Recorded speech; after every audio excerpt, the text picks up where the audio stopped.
Hello दोस्तों, नमस्कार। एक बार फिर से स्वागत करता हूँ आप सबको आपके यूट्यूब चैनल मनी ग्रो में। मैं आपका दोस्त और आपका कोच रुपेश भगत तहे दिल से आपका स्वागत करता हूँ। आज अपना सीरीज 2 है, संडे है एंड ये मैंने जैसा आपसे वादा किया था कि हर हफ्ते मैं 5-5 स्टॉक्स लेके आऊँगा जो नेक्स्ट 6 मंथ से 1 ईयर में अच्छे रिटर्न देने के एक्सपेक्टेशंस हैं। ठीक है? तो ये जो भी एनालिसिस वीडियो है ना, ये सारी चीज़ें ये मतलब हैं, एक्सपेक्टेड हैं, लेकिन फिर भी एक बार डिसीजन लेने से पहले अपना फाइनेंशियल एडवाइजर या फिर फाइनेंशियल कंसल्टेंट से एक बार ज़रूर एडवाइस ले लीजिएगा। ठीक है? क्योंकि ये फाइनेंशियल मैटर्स है, तो डेफिनेटली उनका राय लेना बहुत ज़रूरी है। ठीक है? और ये मेरे एनालिसिस से निकलता है, ब्लाइंडली उसको बिलीव मत कीजिएगा। ठीक है? खुद भी एनालिसिस कीजिएगा और फिर देखिएगा। फटाफट से आप लोग ये डिस्क्लेमर पढ़िए और फिर आते हैं एंड देखते हैं आज हमारा टीम ने कौन से मेहनत की और कौन कौन सा स्टॉक्स लेके आए। बड़े स्टॉक्स ही हैं, नोन शेयर्स हैं एंड देखते हैं कौन कौन से हैं। ठीक है, चलिए फटाफट से आप लोग ये डिस्क्लेमर पढ़िए और फिर आइए।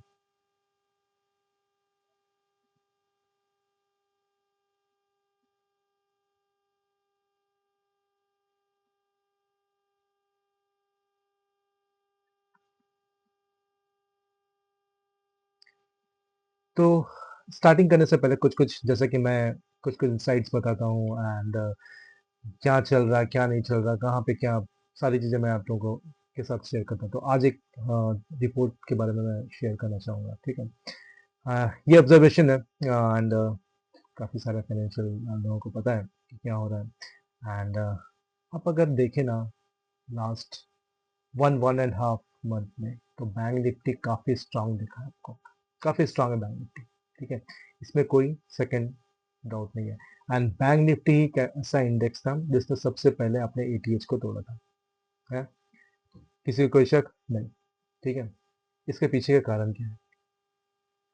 अभी गवर्नमेंट ने एक ऑर्डर दिया, गवर्नमेंट ऑफ इंडिया ने, कि जो बाहर के इन्वेस्टर्स हैं, एफआईआईज एंड अदर, उनको रिस्ट्रिक्ट किया जाएगा गवर्नमेंट बैंक्स में investment to certain percentage, not beyond that. ठीक है? उससे ज़्यादा उनका इन्वेस्टमेंट नहीं होना चाहिए। ठीक है? तो ये रेड फ्लैग आया, क्यों आया वो मैं बताता हूँ। उन्होंने काफ़ी अच्छे से स्टडी किया है एंड ये बिहेवियरल जो पैटर्न है, जो चेंज इन सोसाइटी है, हमारे सोसाइटी में इंडिया में स्पेशली ये जो आया है, इसको उन्होंने बहुत अच्छे से ट्रैक डाउन किया है। ये बहुत सीरियस मैटर है और उन्होंने इसको अच्छे से एनालिसिस किया है एंड इसका फ़ायदा उठाया। ठीक है?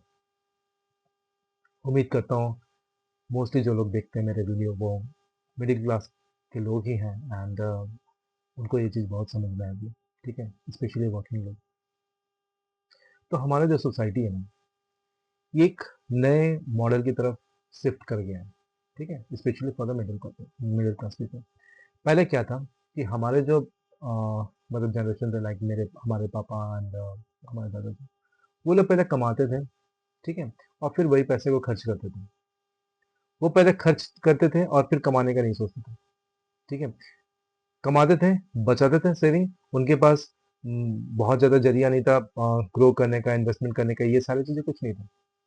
सिंपल से 2-3 चीज़ें थी जिनमें वो लोग इन्वेस्ट करते थे, गोल्ड एंड लैंड। यही 2 चीज़ें, मतलब स्पेशली यही 2, इवन फ्लैट-व्लैट भी नहीं था। ठीक है? Gold and land. अब क्या चेंज हुआ? आज का जो जनरेशन है, वो ये हो गया कि आपके पास पैसा आता नहीं, आप खर्च कर देते हो। इस उम्मीद से कि मेरे पास पैसे आएँगे और फिर मैं उसको पे करूँगा बैंक को। ये आया कहाँ से? ये कांसेप्ट कहाँ से आया? ये चीज़ें लिक्विडिटी क्रिएट किसने की है? बैंक्स ने की है। ठीक है? तो स्पेशली जो बिग कंसर्न्स हैं, ठीक है? वो आप अगर देखो तो ये बैंक्स एंड एनबीएफसीज़ के थ्रू है, मतलब ये में है। अभी क्या हुआ है कि हमारा बिहेवियरल पैटर्न क्या बन गया कि mostly the working class and middle class में जो वर्किंग क्लास है, फ्लैट्स, प्रॉपर्टीज, गाड़ियाँ, ये बड़े-बड़े गाड़ियाँ ले रखी है ईएमआई पे। ठीक है? तो ये जो ईएमआई पे इन्होंने लिया है, ठीक है? अभी एक फ्लैट का अगर मिनिमम ईएमआई आप देखो 15 साल, 20 साल, 25 साल, 30 साल तक चलता है। ठीक है? अभी सीरियस कंसर्न ये हो गया है कि बैंक्स ने अब चालाकी से, या एनबीएफसी जो फाइनेंशियल इंस्टीट्यूशन है, चालाकी से अपने लिए नेक्स्ट 15 20 30 40 इयर्स के लिए अपने लिए एसेट क्रिएट कर लिया है. So it is not asset for the people, but it's asset for the banks और द फाइनेंशियल इंस्टीट्यूशंस. ये बन गया. अब आप सोचिए कि आपने घर खरीद लिया, ईएमआई पे ले लिया, ठीक है, लेकिन आप उसके लिए 20 साल 25 साल चुकाएंगे. आप उसका कितना टाइम पे कर रहे हैं? तो एसेट किसके लिए हुआ? आपके लिए एसेट नहीं हुआ, वो एसेट हो गया फाइनेंशियल इंस्टीट्यूशन, बैंक के लिए. तो जो फॉरेन क्लाइंट्स हैं या फॉरेन इन्वेस्टर्स हैं, उन्होंने इस चीज़ को ट्रैक कर लिया कि हमारा जो मिडिल क्लास है, it's called as the backbone of Indian economy. ठीक है, ये लोग किस ट्रैप में फंस रहे हैं? EMI trap. इसको ईएमआई ट्रैप भी बोलते हैं. ठीक है, ईएमआई ट्रैप के नाम से जाना जाता है. तो ये लोग ईएमआई ट्रैप में फंस रहे हैं. ठीक है, अभी ईएमआई ट्रैप में फंस रहे हैं तो इनको तो पे करना ही पड़ेगा नेक्स्ट 15 20 30 ईयर्स में. तो स्ट्रांग कौन होने वाला है? Banks and financial institutions. ठीक है, एंड अगर आज के डेट पे देखें गवर्नमेंट बैंक्स के पीज, ठीक है, पी रेशियो, तो वो काफी कम में है, बहुत फेवरेबल बाइंग जोन में है. ठीक है, तो उन्होंने इस मौके का भरपूर फायदा उठाने की कोशिश की और कर रहे हैं. ठीक है, क्योंकि वो बैंक्स स्ट्रांग होते जाएंगे और बैंक्स ने अपने एसेट ऐसे क्रिएट किए हैं, ऐसे क्रिएट किए हैं कि वो बहुत सेफ इन्वेस्टमेंट है फॉर द नेक्स्ट 15 20 30 इयर्स. समझ गया ये ट्रैप? तो उन्होंने इस चीज़ का फायदा उठाया और ये हमारे इकोनॉमिस्ट, हमारे लोगों को पता चल गया. और हम ये चीज़ जब ऑब्जर्वेशंस किए गए, एनालिसिस हुआ, तो उनको पता चल गया. ठीक है, इसीलिए बैंक निफ्टी को बहुत स्ट्रांग दिखा है और आगे वाले टाइम पे और ज़्यादा स्ट्रांग हो. ठीक है, तो इसीलिए हम क्या कर सकते हैं? हम लोग बैंक निफ्टी के ऊपर में नज़र रख सकते हैं, उसका मतलब ऑप्शन ट्रेडर लोग वो ये करते हैं, या फिर दूसरा जो लॉन्ग टर्म इन्वेस्टमेंट है, हम लोग बैंक्स के शेयर्स को पोर्टफोलियो में ऐड कर सकते हैं. ठीक है, तो चलिए फिर फटाफट से शुरू करते हैं. ये मैं आप लोगों को बताना चाहता था ताकि आप लोग भी इस चीज़ को जानें, समझें. एंड मुझे बहुत खुशी होती है जब कोई ये बोलता है कि मैंने कोई चीज़ ईएमआई पे नहीं लिया, मैंने पूरा डाउन पेमेंट किया एंड मैंने लिया है, चाहे वो छोटी सी छोटी कार ही क्यों ना हो या छोटी सी छोटी घर ही क्यों ना हो. ये बहुत खुशी की बात होती है. एंड ये जो हैबिट है, ये इंडियंस को वापस लाने पड़ेंगे, स्पेशली मिडिल क्लास. अदरवाइज ये ट्रैप चलता ही जाएगा, बढ़ता ही जाएगा, बढ़ता ही जाएगा, बढ़ते ही जाएगा. ठीक है, चलिए, ये सब तो अपने पर्सनल फाइनेंस के बातें हैं. एज ए इकोनॉमिस्ट मैं हर चीज़ गाइड नहीं कर सकता हूँ.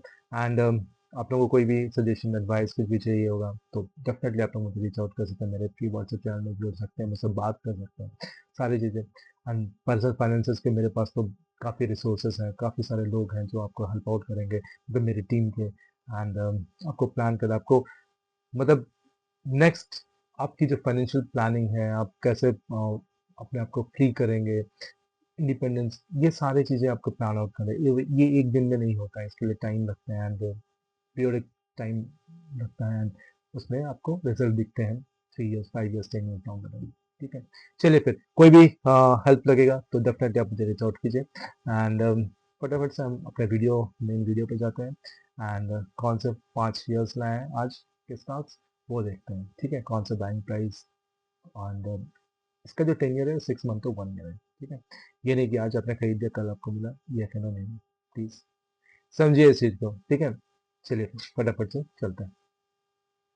आपने ये डिस्क्लेमर पढ़ी और फिर फटाफट से एक बार देख लीजिए डिस्क्लेमर और फिर चलते हैं हमारे स्लाइड्स में.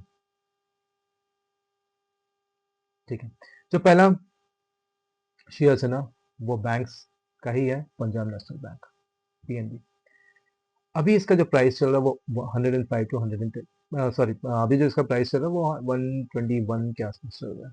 ठीक है, एंड हमारा जो बाइंग प्राइस है वो 105 टू 110 के आसपास आ रहा है. ठीक है, अगर आपको 105 110 में मिलता है, ठीक है, तो बिंदास उठा लीजिए. नेक्स्ट जो ये टारगेट है ये 136 टू 150 का हमने दिया है. ठीक है, हमारी टीम ने, लेकिन ये आपका 200 भी पार कर जाएगा, ये इतना स्ट्रांग है. ठीक है, एंड हो सकता है एक साल में 250 300 तक भी चला जाए, ऐसा एक्सपेक्टेशन है. लेकिन हाँ, फिलहाल फर्स्ट हमारा लेवल 136 to 150 का ही है, जो कि 30-40% के आसपास आराम से अप्रिशिएशन देगा।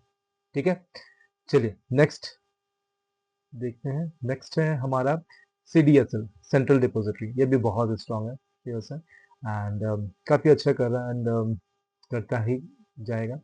बट आपको अभी थोड़ा सा बाइंग इन द डिप में मिलेगा। ठीक है, एंड द बाइंग प्राइस है 1425 to 1500। ठीक है, जनरली ये मिलता नहीं है बाइंग इन द डिप में, लेकिन 1425 to 1500 के प्राइस रेंज पे आपको मिला तो उठा लीजिएगा। इसका टारगेट है 1941 to 2100। ठीक है, टारगेट भी नोट कर लीजिएगा। 1941 19 1941 to 2100। ठीक है, नेक्स्ट जो लाया हूँ वो केन्स टेक्नोलॉजी। इसका तो फायदा उठानी चाहिए क्योंकि अभी IT डाउन है। ठीक है, हर सेक्टर का एक बार बारी आता है, वो डाउन जाता है, फिर वो ऊपर आता है। तो अभी ये सेक्टर भी डाउन है और ये कंपनी भी थोड़ा सा डाउन है। तो ये आपको जो मिलेगा ना बाइंग प्राइस में, वो 3800 to 4000 तक ही मिलेगा, उससे नीचे नहीं जाएगा। ठीक है, आपको 3800 to 4000 के लेवल पे मिलता है तो उठा लीजिए, बहुत बढ़िया है। अब बहुत अच्छा एप्रिसिएशन हो सकता है, ये 100% एप्रिसिएशन भी दे दे। 7547 का टारगेट हमारा है, 7547 का टारगेट। ठीक है, and the next company is Hindustan aeronautics. Hindustan aeronautics एक ऐसी कंपनी है जो नीचे के लेवल पे तो मिलता ही नहीं, बहुत मुश्किल। ठीक है, इसमें 5 10 15 20% का अप्रिशिएशन मिलता है, बहुत जबरदस्त कंपनी है, सबको पता है। ठीक है, तो ये जो हमारा बाइंग लेवल है ये 4339 का है। ठीक है, इसमें हमारा टारगेट 5000 to 5100 का है। ठीक है, आ, बहुत ज़्यादा डीप नहीं आता है ये, लेकिन हाँ बहुत ज़्यादा डीप मिलेगा तो हम लोग भी नज़र बनाए हुए थे, तो हम आपको अलर्ट कर देंगे। लेकिन इससे नीचे मतलब उम्मीद कमी दिखती है क्योंकि इसका बहुत ज़्यादा ऑर्डर्स वगैरह पेंडिंग है। ठीक है, चलिए फिर नेक्स्ट कंपनी है हमारा ब्लू स्टार। ठीक है, तो जो ब्लू स्टार है ना, अभी ठंडी की दिन चल रही है। ठीक है, तो बहुत बढ़िया है, इसकी बाइंग लेवल पे आपको मिलता है, तो 1500 to 1523 का बाइंग लेवल है। ठीक है, नीचे आने दीजिए, थोड़ा सा कूल डाउन हो रहा है, एंड ठंडे के दिन में तो इनके जो प्रोडक्ट्स हैं उनकी डिमांड ही नहीं है, तो इनके जो डिमांड है वो गर्मी के दिन में आए। तो ठंडे के दिन में इसको 1500 to 1523 में उठा लीजिए, फिर गर्मी के दिन में जैसे ये सूटअप करेगा 2378 का हमारा टारगेट है, और उससे ऊपर भी चल जाए 2500 to 2700, फिर आप आराम से बुक कर सकते हैं अप्रिशिएशन। ठीक है, तो ये थे आज का 5 शेयर्स, एंड उम्मीद करता हूँ आप सबको अच्छा लगा होगा। एंड ये सारे बड़े बड़े कंपनीज हैं, एंड छोटे कंपनीज भी आएंगे इसमें है। एंड आप लोग मुझे कमेंट करके बताइए कि आप 10 कंपनीज लाऊं, क्योंकि मुझे थोड़ा सा हेचपिच लगे कि मतलब बहुत ज़्यादा कंपनीज हो रहे हैं। अगर आप लोग कमेंट करेंगे तो मैं 10 कंपनीज में इंक्लूड करना चालू कर दूंगा। ठीक है, तो चलिए फिर आज के लिए इतना ही, मुझे इजाज़त दीजिए, एंड मिलते हैं कल मंडे, और फिर नेक्स्ट वीक का फिर एनालिसिस, मतलब जिसमें जो कंपनीज लेके आऊँगा संडे को, हम लोग बैठेंगे डिस्कस करेंगे एंड देखेंगे कौन कौन सी कंपनी नेक्स्ट वीक आते हैं। ठीक है, और आप लोग मुझे मोटिवेट करते रहिए ताकि मैं और मेरा टीम इस तरह से आप लोगों के लिए हार्ड वर्क करते रहें एंड निकाल के लाते रहें जिसमें स्कोप है, एंड हम सब एक साथ ग्रो करें मनी ग्रो में। ठीक है, तब तक के लिए मुझे इजाज़त दीजिए। आप लोग सब अपना ख्याल रखिए। Bye, thank you, take care.